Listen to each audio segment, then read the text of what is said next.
Hello, and welcome to another episode of Boundless Body Radio. I'm your host, Casey Ruff, and today we have another amazing guest to reintroduce to you now.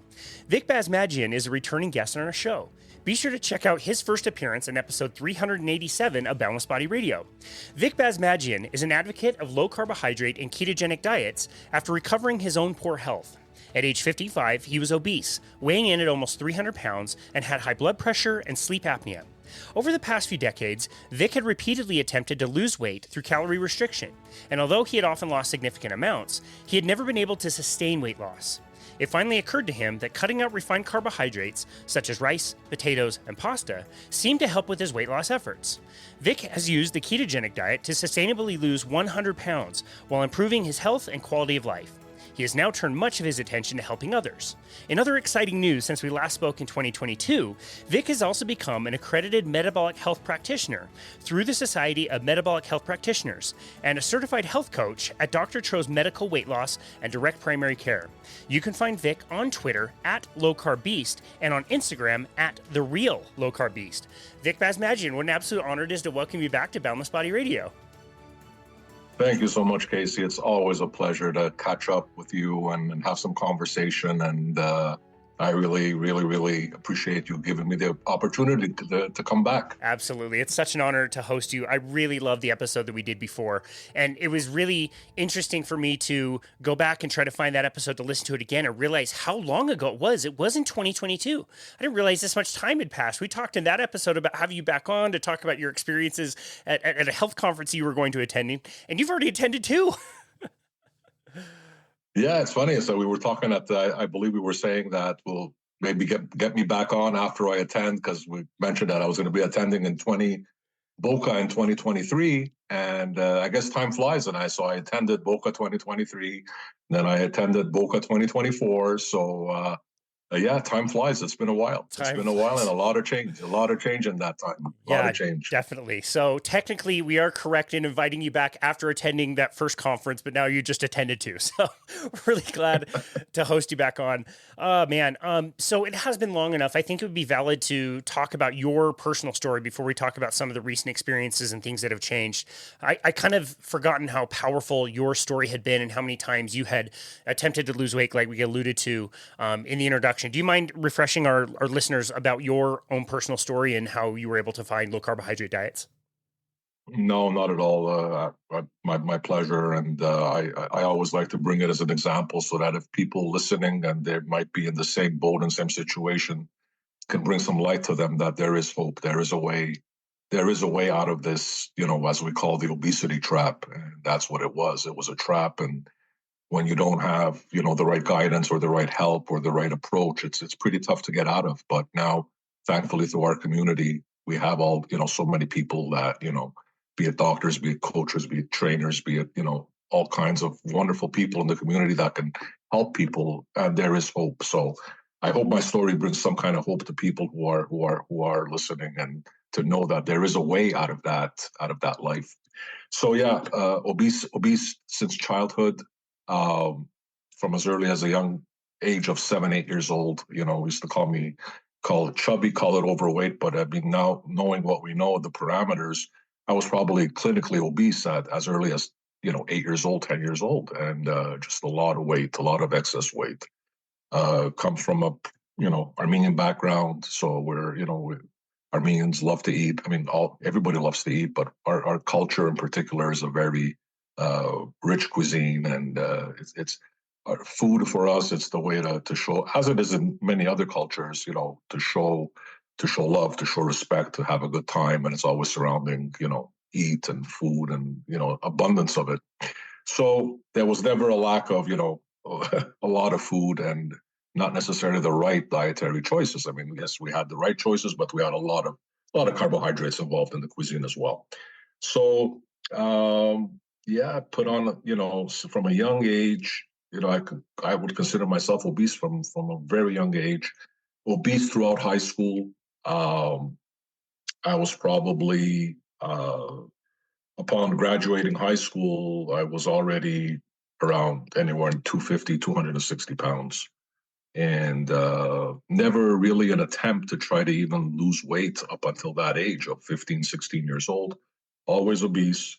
Uh, we didn't know anything any better. Not being well, what it could possibly do to you metabolically, and so it was just your the word obese was not used. It was the word you're overweight, or you know or you can be, of course, they could be cruel. Kids can be cruel. They can bother you and make fun of you and be fat shamed, what have you. In any case, fast forward, upon graduating high school, 16, 17 years old now, you're trying to have a little bit more of your self-image and you want to start doing something about it. So I tried just about everything under the sun that you can think of, from repeat offender at Weight Watchers, uh, the cookie diet, the cabbage soup diet, all the they call keto fad, but I don't know what we're supposed to call all those that were so-called fads, and just calorie restriction, low fat, you name it. Now they all worked. They all took weight off. I lost, I had good success I never took off 100 pounds, but I had success taking off, 50 pounds, 60 pounds several times.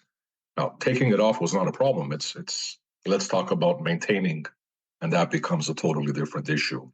And most of the time, I'd lose whatever I lost. Within a very short time, I would regain it, and then some, come back with a vengeance with some extra weight, as we know is very common to happen.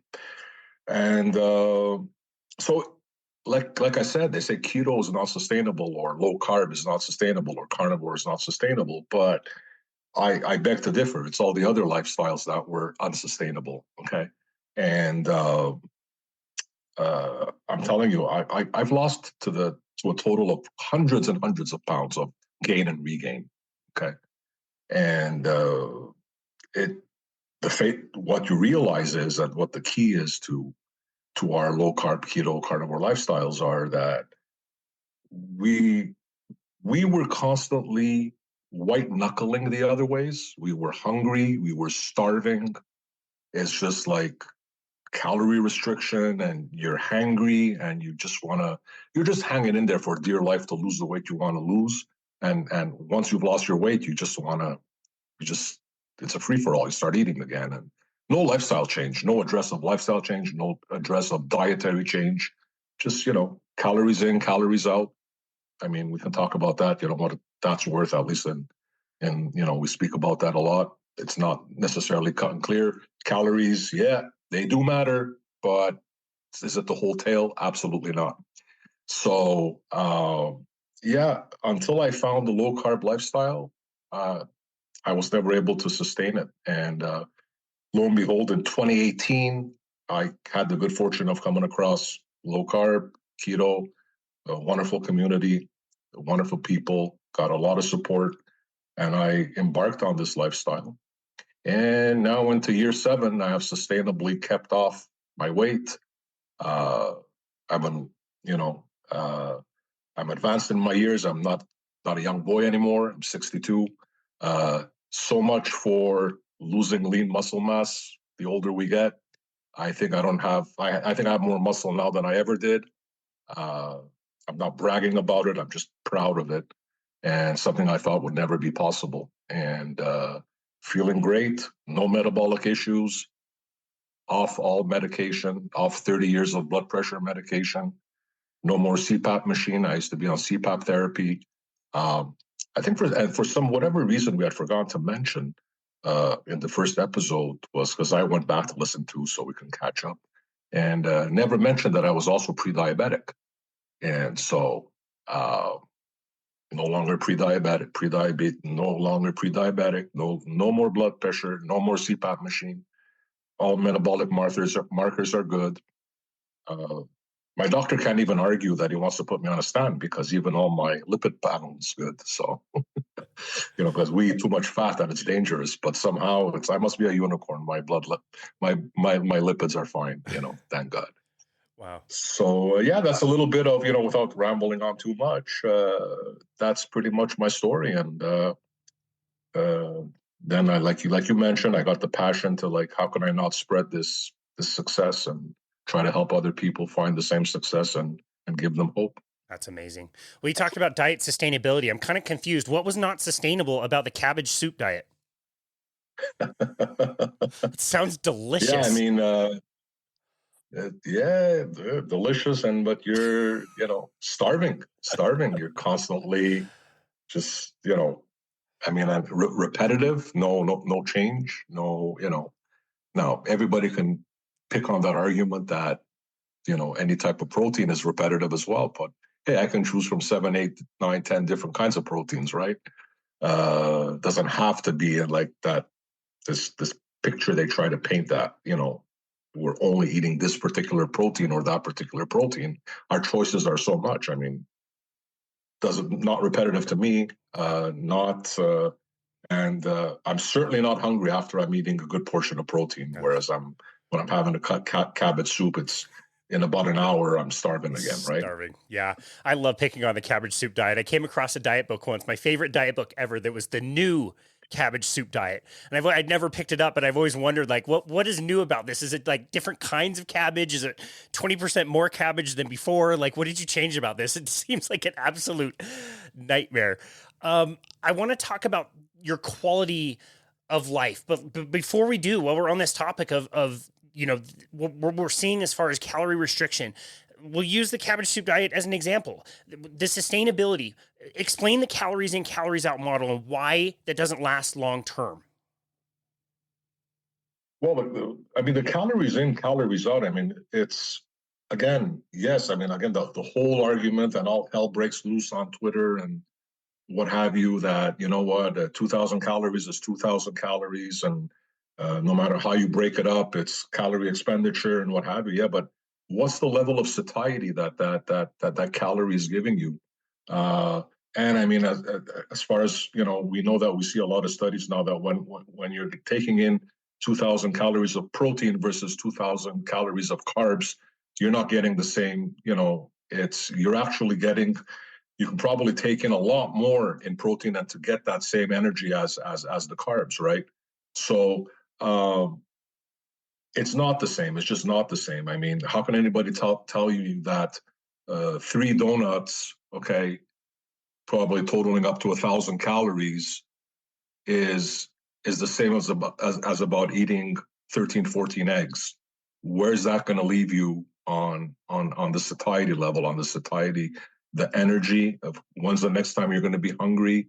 And it just doesn't equate. Yeah, it is the in and the out, but the body is just not reacting the same way to it. Yeah. Your satiety is not reacting the same with it. So you just can't base it on calories. Yeah. I mean, when you're eating, and the point I like to make is, it's also, especially when we're going to touch on maintenance. Okay, if you're eating the wrong, what we at the practice don't ever have anybody counting calories. Okay, because if you're eating the right calories, it's almost impossible to overshoot your intake, your daily intake.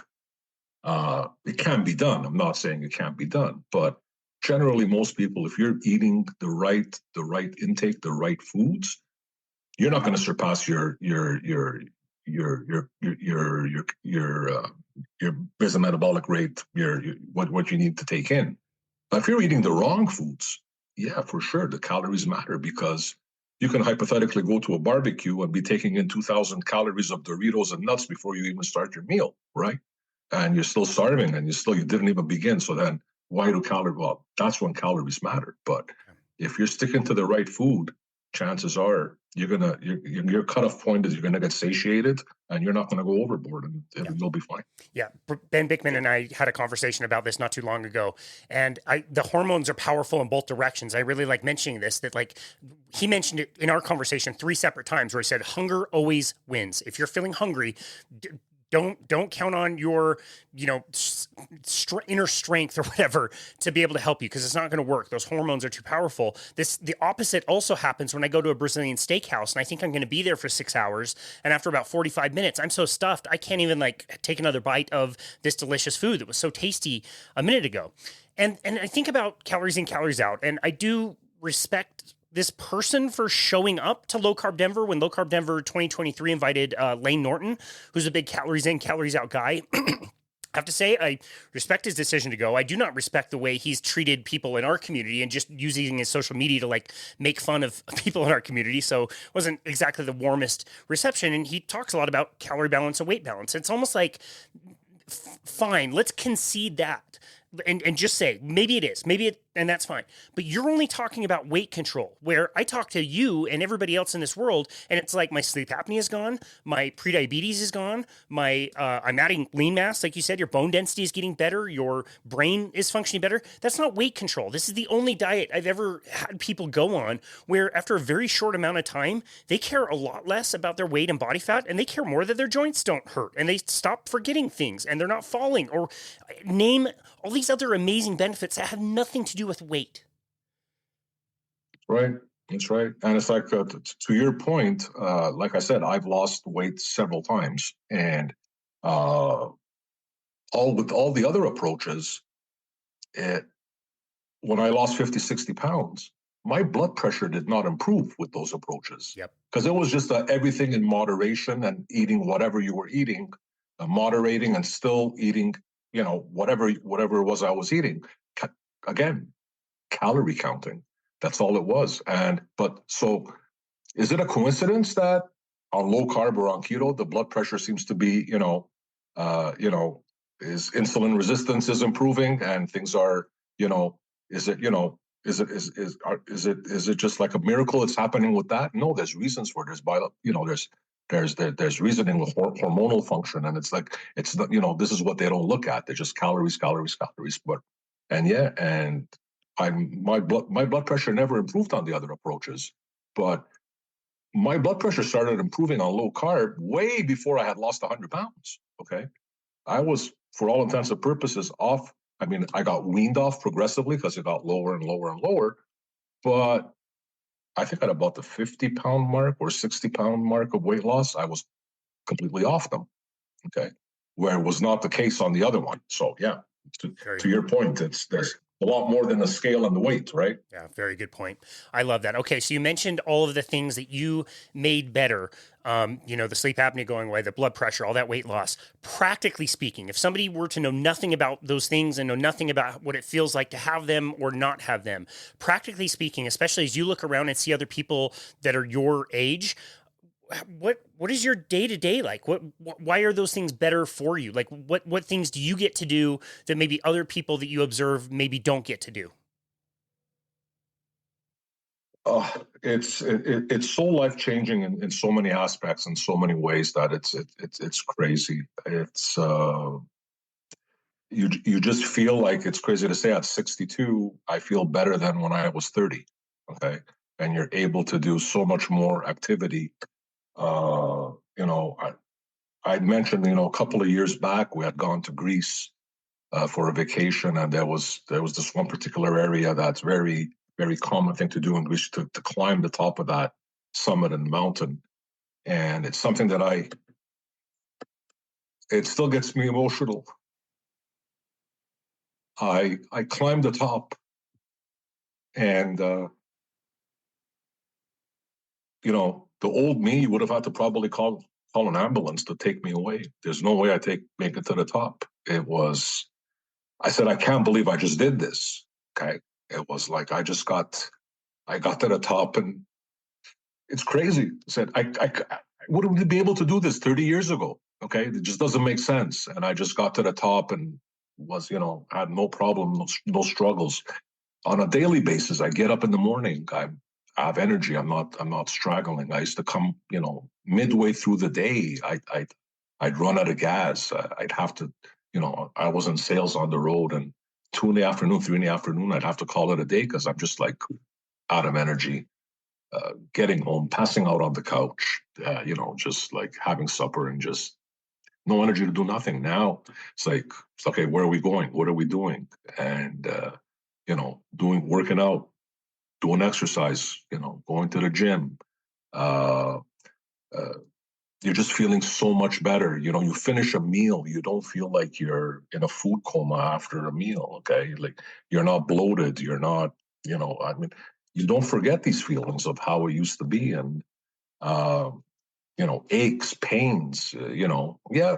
I mean, these past 2 weeks, I've been going through a little bit of a back injury, but that's just it's the first time in 7 years it just happened. But used to be in pain on a daily basis for all various reasons, right? And those pains are not there anymore. And it's life altering. It's life altering. I just can't talk enough about it.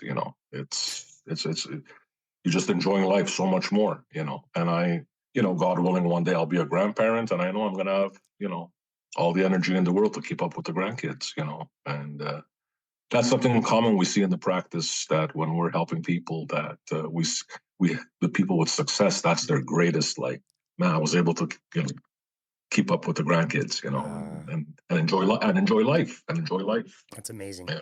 For the person that you described earlier who is going to the barbecue and they can eat as many chips and canned peanuts, whatever, before they even eat the meal, if they're listening to this saying, that sounds amazing, but I could never give that up. Like that, it tastes so good. How can Vic be able to give that up? What would you want to say to them to provide hope? This is not my saying, and I'm trying. It's a little bit of a cliche. I've heard it quite a few times, and I've maybe read it or heard some, and I don't know who should be getting the credit for this. It's not me. It's not my line. Okay. But I'd be curious. Maybe you'll know. I don't know. Nothing tastes as good as being healthy, is what I tell them. Okay. And I've heard that cliche somewhere. It's somebody's line. I don't remember. Forgive me, whoever you are, but it's nothing tastes as good as tastes as being healthy. And there are other things you can have. Those are so good. There are replacements for those foods. There are other options that you can enjoy if need be. Okay, they shouldn't be staples, but when you feel like having them, you can have them. Yeah, absolutely. It's always shocking to me too, like how quickly, if somebody does decide to get those things out of their diet for not a long time, not a very long time it takes for them to try it again, which I almost encourage at this point, because the price that is paid once you've been off of some of those foods and you get back on them, not only do you pay a heavier and heavier price and you start to notice that price that you pay a little bit more since you've cut them out, but also the foods themselves, they really don't have the same taste. They don't taste the same after a little while. Like the chips are not as good. The candy is not the same as you remember. The cake is, like, first of all, again, not even worth it. It won't even taste that good to you. Things like a piece of fruit or something would be so sweet where it wasn't anything compared to like a candy bar before. So that I hope that encourages somebody who could never imagine being at the level of strictness that you are, I am.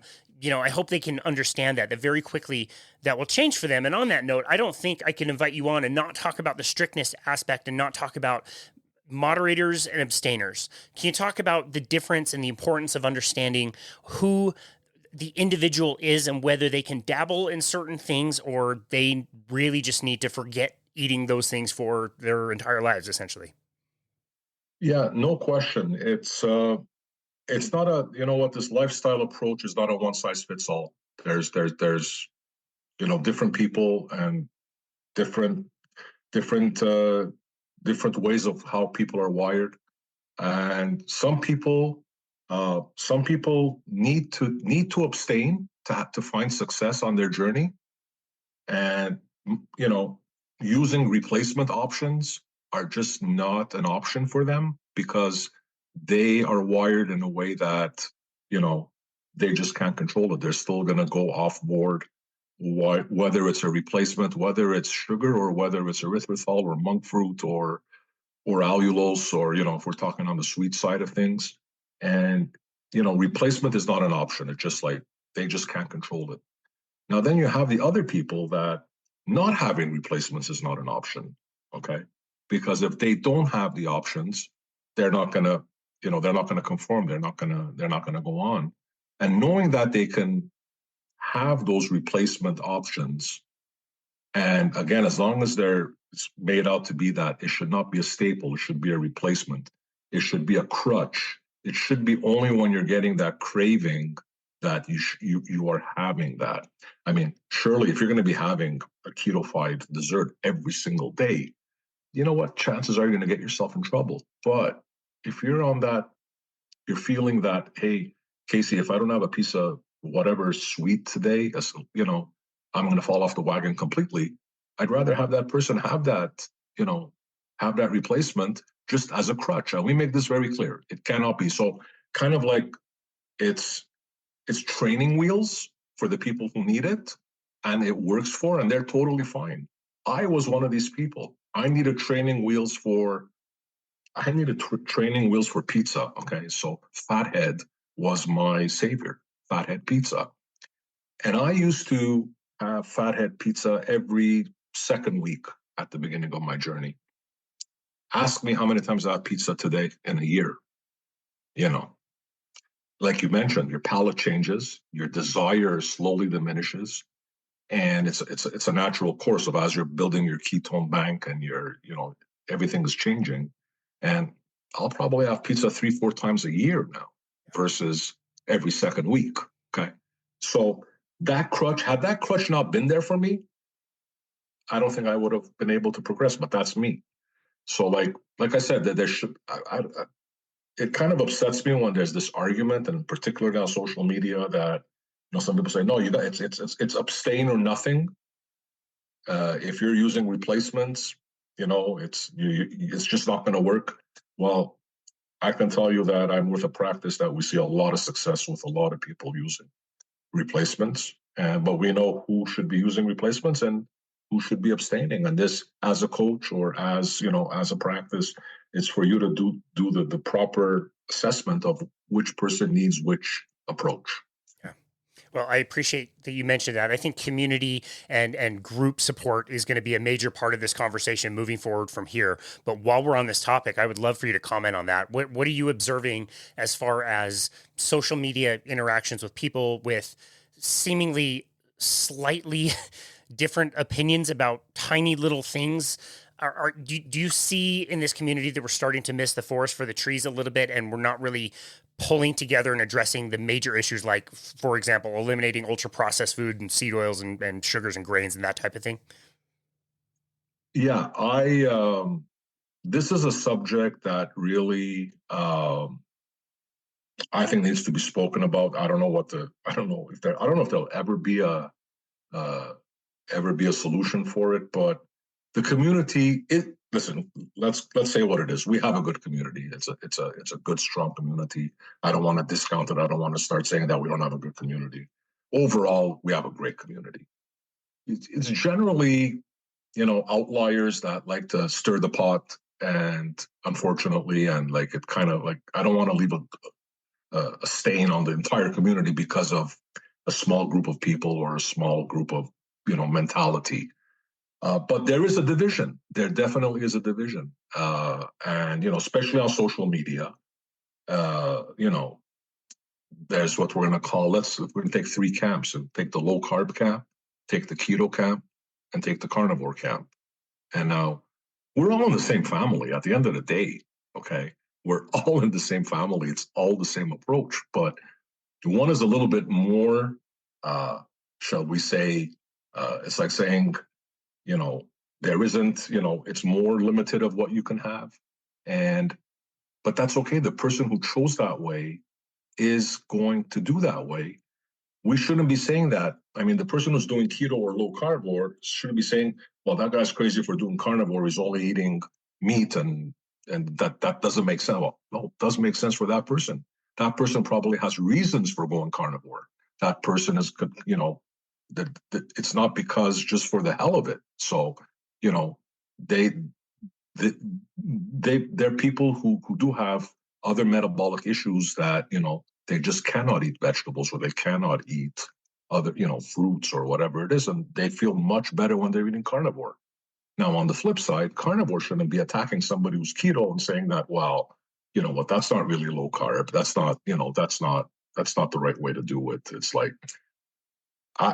I've been attacked on social media because my plate of beef stroganoff happened to have 2-3 pieces of carrots in it, So You know what? It's like you're talking to a guy that used to eat probably, uh, you know, I can't even put a number of how much carbs I used to eat in a week or in a year. Okay, I probably eat my carbohydrate intake now in 1 month.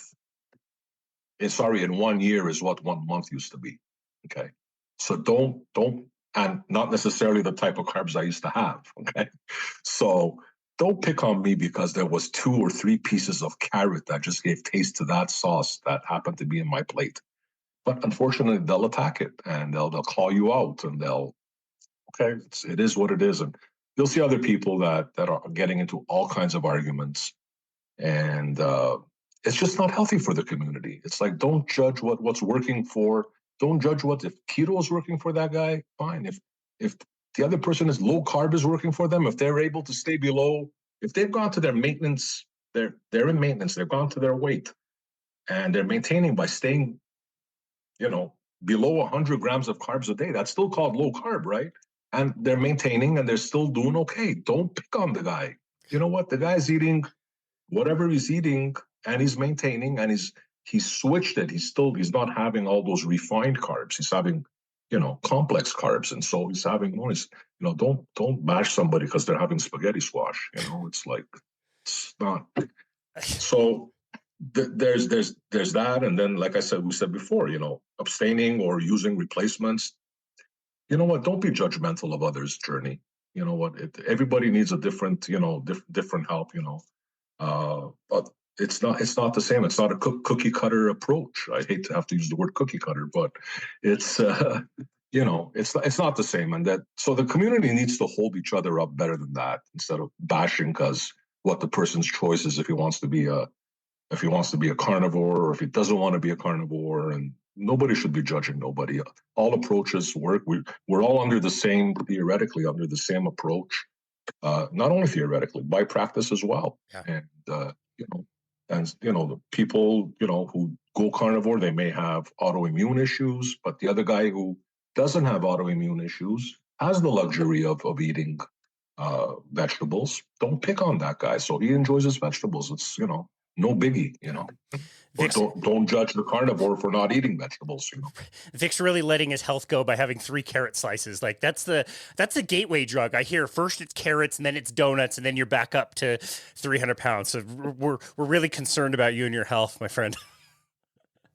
Yeah. It's I recently had. That's all right. It's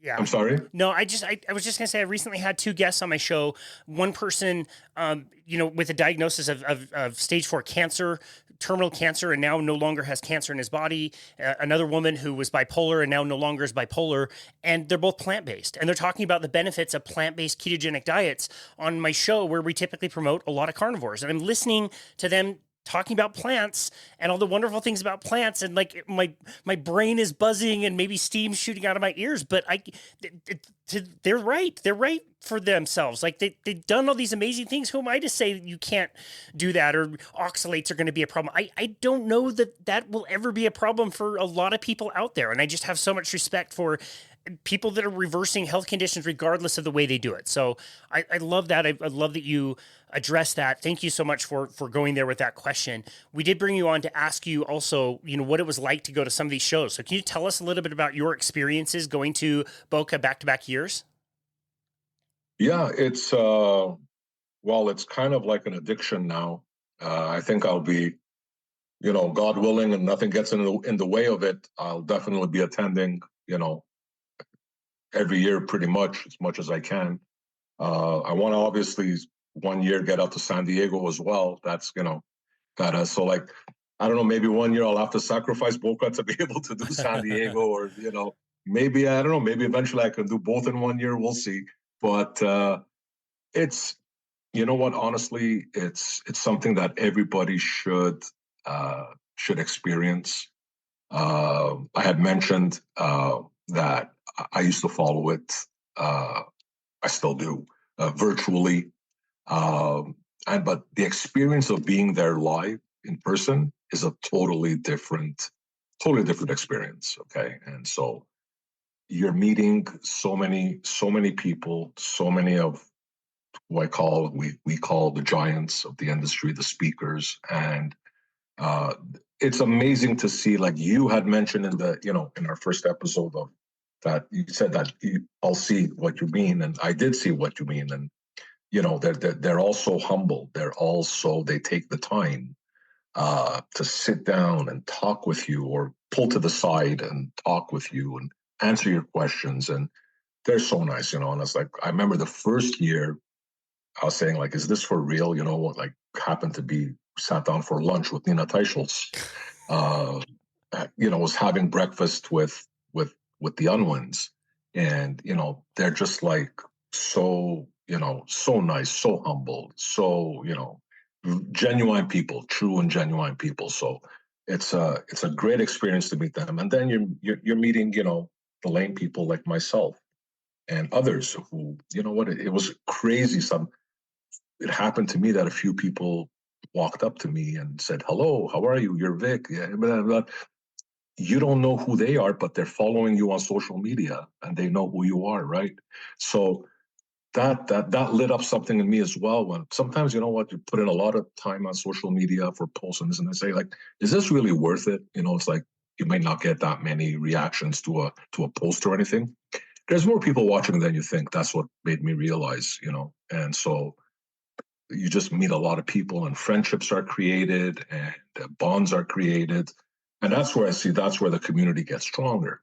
And all the people that you've just seen on through a Zoom meeting, now you're seeing in person. Okay. I mean, there's so many people. I mean, I met, so many of my who have become friends through community on Zoom meetings. Never seen them in person. Well, finally met them in person. It's a totally different experience. And the conference itself, the content is like it's amazing. You learn so much. And uh, year one for Boca in 2023, there was a bonus presentation before the whole conference got started, and pretty much the conference was uh, set up on that. Uh, the topic was addiction. So much to be learned about addiction, and they concentrated on that. And moving forward this year was amazing, 2024, and it was a subject that I personally think is not spoken enough about. I learned so much about it, and it was type 1 diabetes, which we don't speak about often. Uh, but they did a great job. There was a committee that had worked on it, and they did an amazing job presenting it. And it was so good. And there was some doctors there who were just coming to the SMHP for the first time, so trying, like, treading water to see if they want to come on board and this and that and whatever. And one of the doctors happened to mention to one of the organizers. I'll give him a shout out to Pascal Lemieux. He did a great work, in preparing all this. He was instrumental. Actually, Doug Reynolds interviewed him on Low Carb USA. And this guy is like, he put in so much work to make this work. And he was saying that a doctor actually came up to him and said, you know what? I learned more about type 1 diabetes in these 2 days than I have in my entire medical profession. Wow. Okay. So this is the type of quality of presentations that are made at these conferences. Sometimes, I'm listening to certain topics. Some of it sometimes can even get too sciencey. It can be over the top of my head at times, certain things, but a lot of it is so understandable. And so, your education goes to the next level for sure. Yeah. And your passion goes to the next level as well. It kind of lights up this fire in you that, you want to keep pushing even more. You want to push forward, and, you see that we're advancing, like let's call it what it is. It's David and Goliath. We're fighting a colossal fight against, be it pharma or be it big food, big pharma. We have a colossal, you're in denial if you think that it's not a colossal undertaking, but we got to keep pushing forward. We got to, and we're taking steps, and there's a lot of things happening that, 2-3 years ago wasn't happening. Now it is happening. So baby steps, everybody's got to put in their do their part. And yeah, so highly recommend these conferences. It's an experience it's like we say, everybody's got to go to Disneyland once at least, or go to Vegas once at least. Everybody needs to go to one of these conferences once at least. I love that. Yeah, I absolutely love that. It is a sacrifice. It's not easy. I mean, you've had a business, you know what it's like to leave a business over a weekend, and going from Canada to Florida in the wintertime would be mighty nice to spend that entire weekend on the beach, and you spend it inside. I did the same thing in San Diego. San Diego in August is pretty great. Pretty awesome place to be. I spent it inside with all of my people. I could have gone to the beach. I could have taken a day off. I could have, enjoyed it in that sense. But that's how powerful these things are. And that's how amazing they are. You will want to be there and be with this energy of these people. And not only talking to the giants in our field, like you said, but also making new friends that are somewhere else on their journey. Like it's all so wonderful to be there. And I love that you were able to go and that you loved it so much. You got the bug and went back again. Hope to see you in San Diego one of these years. It's so much easier for me to get to San Diego than it is for me to get to Florida. I do want to talk to your process of getting, educated in this. We talked last time about sharing your message, but since we've talked, like we said in the introduction, you've been certified through the Society of Metabolic Health Practitioners. That's not an easy process from what I understand. I have not done that for myself, but can you talk about what that was like and why that was important for you? Yeah, it was important to me that, I mean, it's something that I've taken a deep dive into, and uh, I want to be informed the right way. I want to be educated the right way. I want to be able to help people, the most I can. So the more we're armed, like we say, knowledge is power. The more knowledge we have, the more we can help people. And there's many pathways that you can get this accreditation uh, of being a metabolic health practitioner. I actually went through the nutrition network path. And so it's quite a lengthy process. There's a lot of material, there's a lot of modules. You gotta, obviously, it's like a sort of like a prerequisite. You take one part of it, and then once you've completed that, you can move on to the next one and the next one. And so that it's a full education that covers a lot of topics. The book that the Nutrition Network came out with Ketogenic, which has become a very, it's an amazing tool, uh, reference. So probably everything that's in that book throughout the certification, you learn about, and you it's an education. It's a full education. So it's at a self pace. So it all depends on how fast you want to do it, but it's quite lengthy. Even if you do it at a good pace, there's a lot of information to be had. And then it's the SMHP that accredits you for finalizing all those different modules and different courses. And there's it covers all the way from metabolic health all the way to ethics, of how ethics are covered in the medical world, in the profession. So I highly endorse it for anybody who has a passion for this. It's very good knowledge, very well put together training, and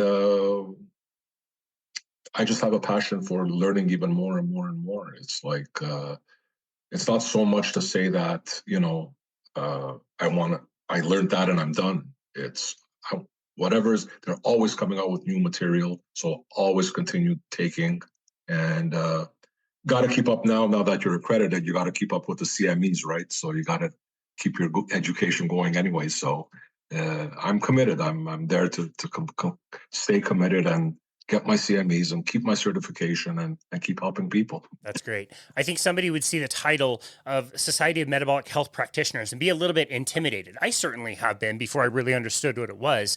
You think this is for doctors or researchers or whatever, but this is somebody that anybody can take, even a schmuck like me, correct? Yeah, a schmuck like me did it. So nice. yeah, it's listen, to whoever has a deep passion for this subject and wants to. So you're going to start at square one and just progress. And yeah, it's not only for doctors, and they at a certain point, I believe they like doctors, like for the doctors to get this MHP, don't have to do certain modules that the schmucks like us have to do at the beginning, right? So, but at one point, the road kind of meets in the middle somewhere, and then you are actually doing the same courses that the doctors are doing. So, Very cool. With certain parts of it, Yeah, that's very cool. Speaking of schmucks, I hope he doesn't mind that I allude to him as a schmuck. Dr. Tro is absolutely amazing. He is definitely not a schmuck. What a kind and generous and giving person. He has a certain persona on Twitter, although I would argue it's softened quite a bit in the last few years. He is one of the heroes, in my opinion, in this space. And I know he was personally a hero to you. You decided to start to work for him in clinic. What was that like? You know what? Like you said, he's the persona on Twitter, and who the real man is really it's two different people. I can understand his persona on Twitter. It's his passion that drives that, and it's he truly gets upset when this approach is attacked, because he knows it works. He sees it works. He sees it in his clinic every day. He's not just going off the top of his head rambling about something that is, a fad diet. It's like, it's worked for him. It's worked for all his coaches. You know what? Between four coaches and himself, we're talking close to 700 pounds of weight loss experience. Amazing. Okay. So we've all walked the walk. And so he knows it works. He knows it's, so it's his passion. You get, and he's very passionate about it, and he wants to help people, and he wants to help, his mission is, as we know, is to deprescribe people, not to keep pushing, meds. And not to say meds have their place. Okay. Let's get something straight. It's like, sometimes they need to be used. It is what it is. We're not saying that it's like we're anti-drugs or anti-medication, but only if the person truly needs it. If there's a way to get him off it and he's still going to be as healthy, why not, right? So how did that happen? You know what, you talk about the conferences. I mean, I've known Tro for a long time. And I mean, he's, I've always spoken up about him being my mentor. And I mean, I fell upon him on social media at the beginning of my journey and progressed from there. And, became part of his Facebook community, became, before his app even existed, it was just a Facebook community in which I was a part of all the time. So I was always been very active in his community. And then actually in 2023, when we were in Boca, this was a hallway conversation, and Tro, because he knew I was coaching on my own, and I was doing my own coaching, and so he just kind of like threw it out. He goes, "So, Vic, when are you joining me?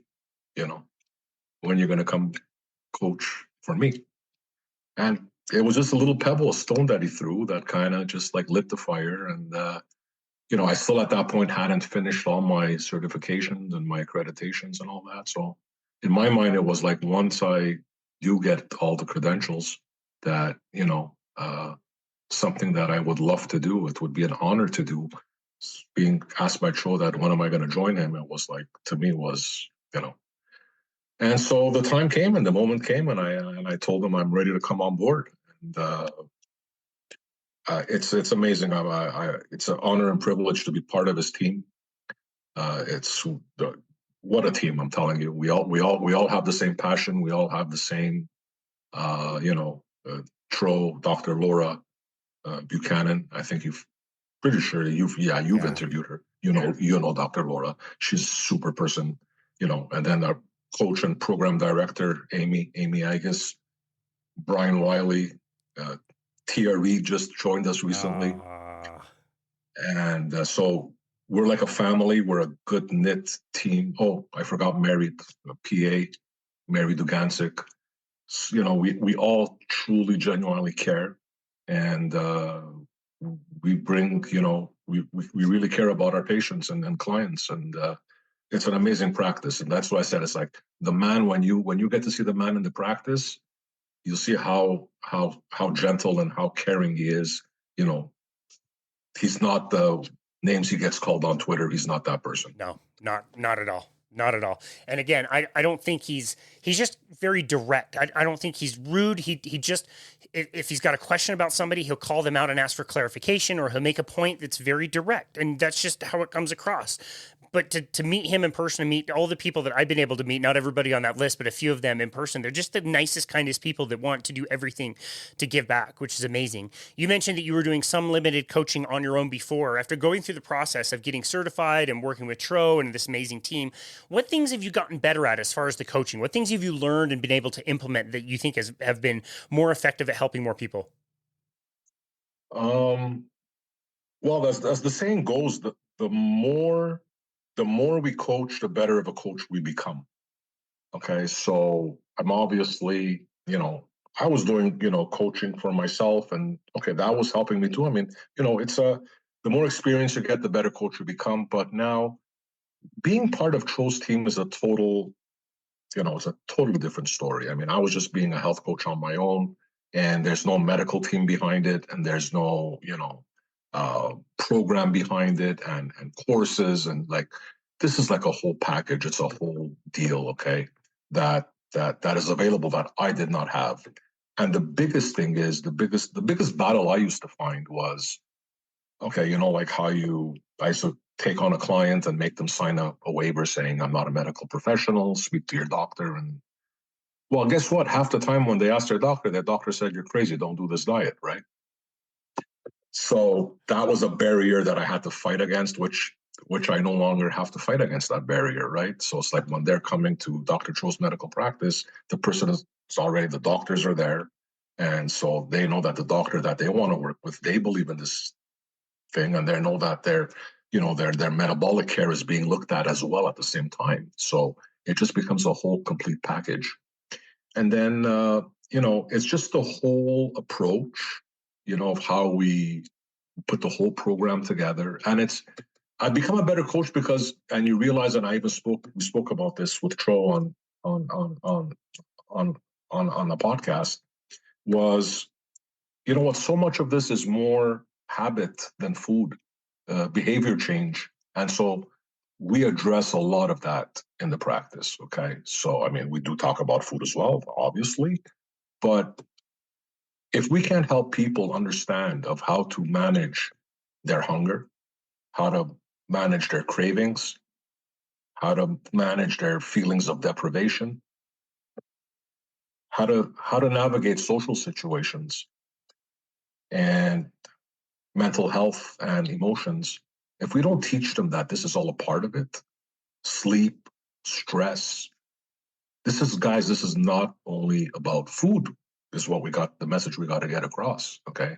Because you can be eating all the right food, but if all these other things, if we don't show you how to help and navigate these things, it becomes a challenge. It really becomes this, So I've become a better coach in this approach and what we use at the practice, and it works. It really works. We have a really good, good.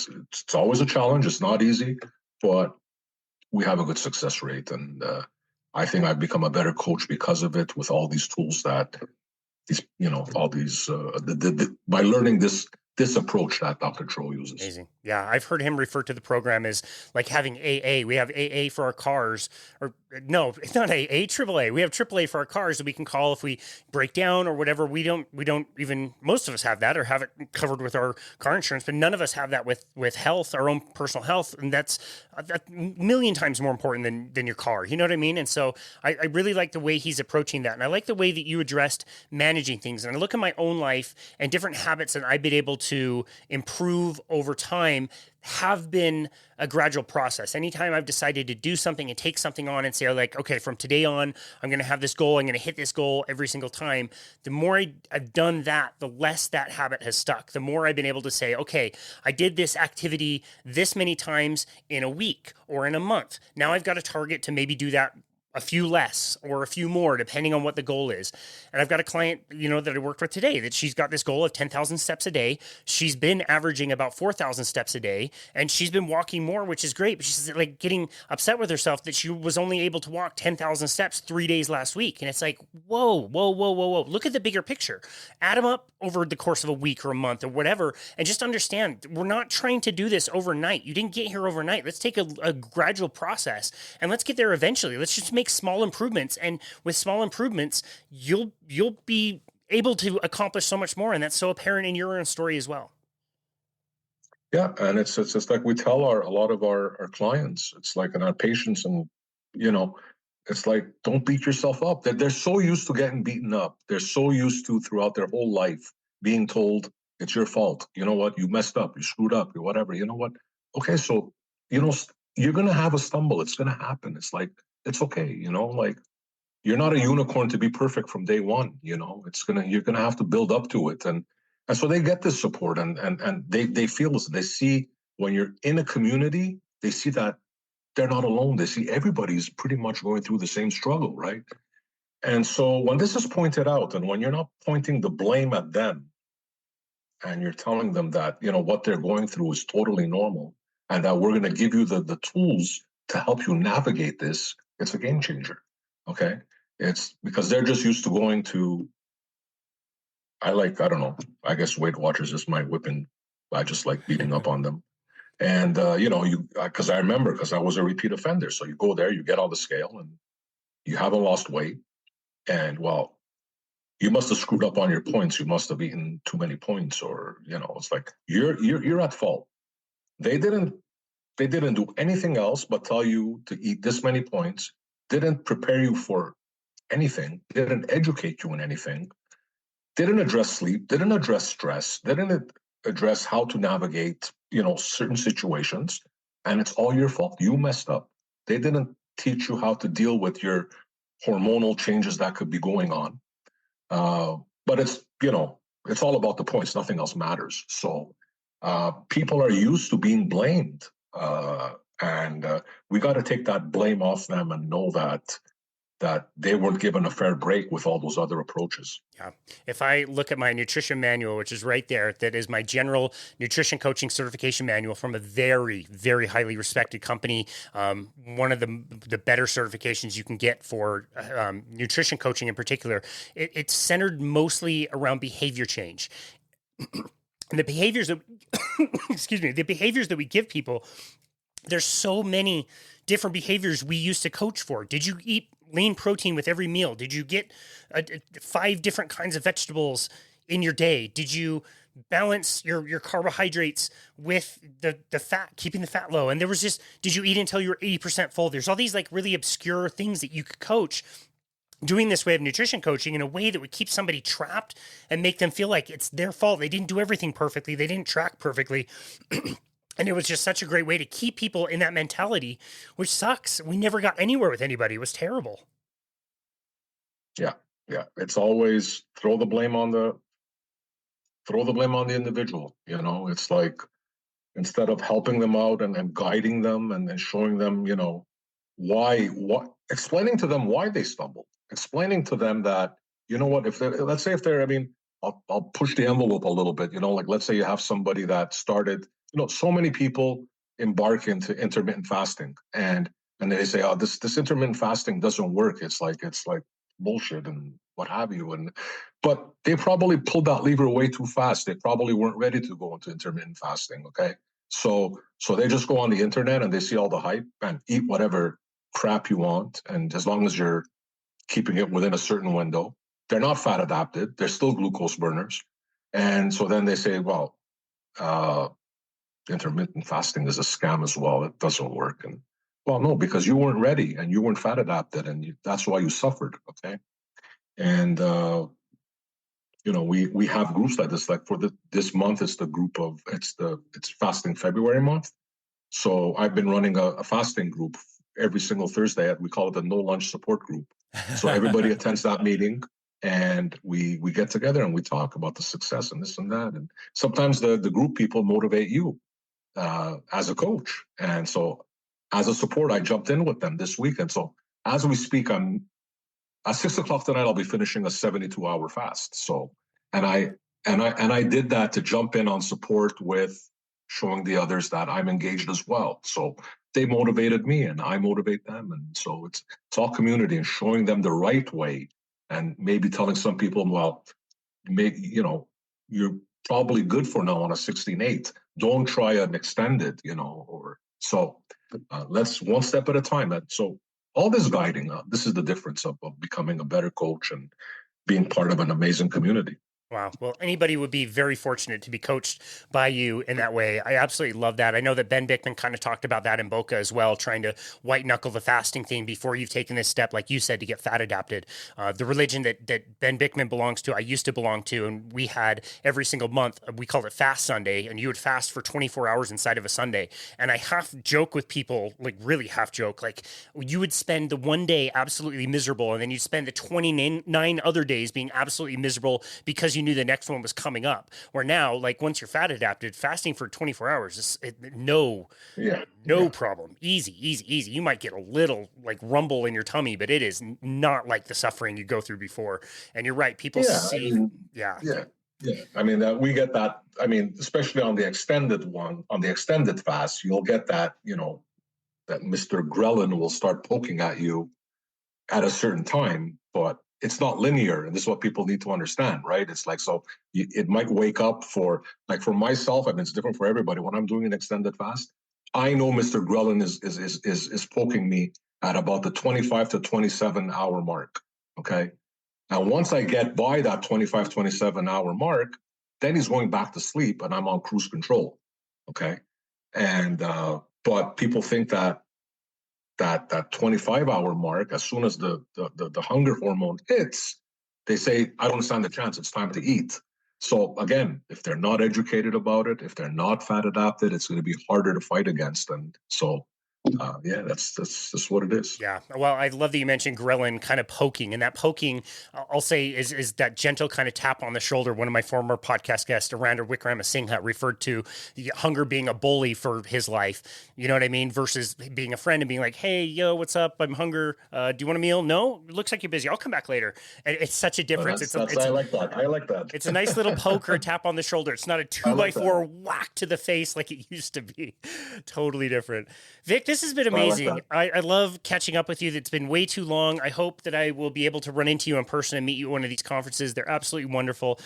Thank you again so very much for taking the time to be on our show today, for sharing your story and sharing all the amazing things that you've done in the last year and change that we have been able to talk. Tell the listeners where you'd like them to go to find you and connect with you in your work.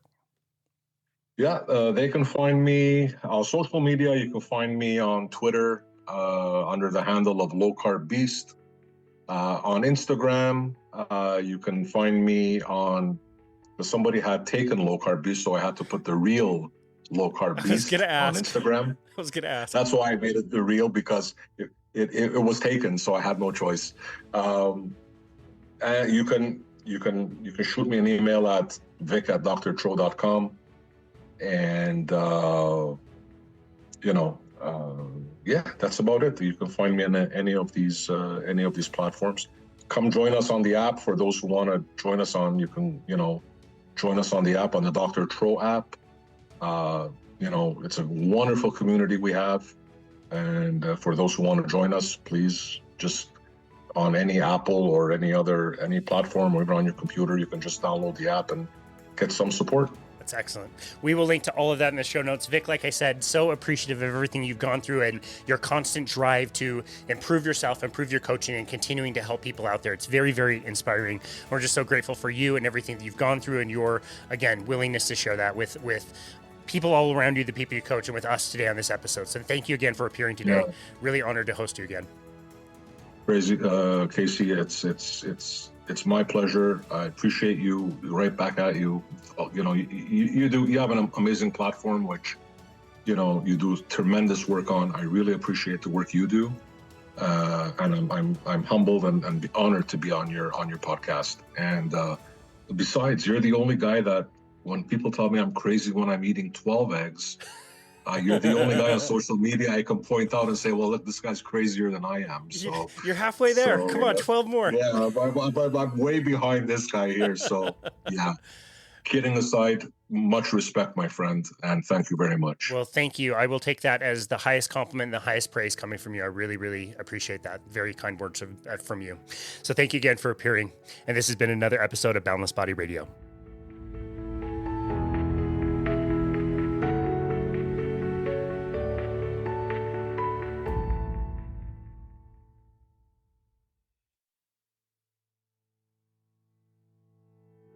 Thank you so very much for continuing to listen to Boundless Body Radio. As 2023 has come to a close and we're starting another new year in 2024, I always try to reflect on not only the direction that we want to go in the future, but also how much we have grown in this last year. Our podcast has now generated well over 400,000 downloads from all over the world, and it's all thanks to fantastic listeners like yourself. I hope you are as excited for the new year as we are around here. The lineup of guests that we have coming up is absolutely staggering, and we're always striving to bring you the best content from the most amazing people in health, nutrition, and wellness. Remember that you can always head on over to our website to book a complimentary 30-minute session with us at myboundlessbody.com. On our homepage, there is a Book Now button where you can select a time to speak with us about your health and fitness plan, especially for the new year. We've absolutely loved chatting with so many of you out there to bounce ideas off each other and try to come up with plans to help you achieve specific goals. And seriously, I really do mean this. Even if it's just to say hello and introduce yourself, we absolutely love connecting with our listeners in the community. Be sure to check out our YouTube channel as well if you want to watch these full interviews and also shorter interviews on more specific topics that are taken from these interviews.